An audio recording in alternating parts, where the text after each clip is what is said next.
The Taliban retook Afghanistan after a nearly two-decade war with US forces, a feat the Islamic fundamentalist group achieved by wooing impoverished youths with social media and the promise of jobs. The group imposed strict Islamic rules that banned television, music and education for girls during its last reign from 1996. But it has since adapted to the modern era, at least in some ways, by accepting the internet and smartphones. "We wake up at 5 a.m. to pray together and recite the Quran," said a Taliban fighter in his 20s who is a guard in Kabul. "We eat breakfast, then we start working at 7. We use smartphones, too."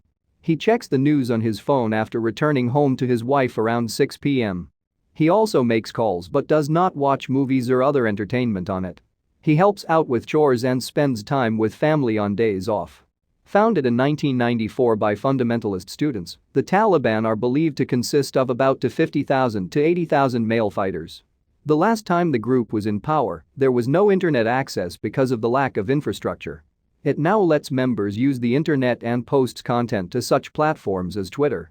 When a Taliban spokesman appeared before the press on August 17 after an extended absence from the public eye, many in his entourage were seen snapping selfies on their smartphones. Taliban leaders recognize that without an online presence, they cannot win over the internet generation and could lose ground to the competition. Music, movies and other entertainment accessible over the internet are believed to still be banned. And for many young fighters, the group's ultimate appeal is its promise of a job. The Afghan economy has struggled to take off, even with a flood of international aid during the long American stay. In a 2019 survey by the Asia Foundation, more than 70% of respondents cited a lack of employment opportunities as the biggest problem facing youth. The Taliban are believed to be using profits from the drug trade to lure poor youth with little prospect of finding work. "I earn 10,000 Afghani, $118 a month, which really is not enough at all," said a 20-something fighter waiting for his next mission with about 40 others in Kabul. "Still, I'm fortunate to work for the Taliban." The Taliban had focused much of their efforts on fighting the US military. With the American forces now gone, the group is turning its sights to its rivalry with the Islamic State.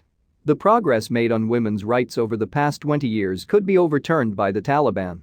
"I'm thinking of getting a second wife," said a Taliban fighter in his 30s in Uruzgan, a southern province. "I'm planning to marry a third wife," said a commander in Helmand, another southern province. Men are permitted to take multiple wives in Islam, but most married Muslim men today have only one. Women's role in society is also uncertain under the new rulers. "I may have to give up my studies in interior design," a Kabul resident in her 30s said. The Taliban will ban women from education and employment again in half a year to a year once international interest in Afghanistan wanes, she said. The Taliban say they will change, but nothing has changed, a woman in her 50s said. "I don't know when I can return to work.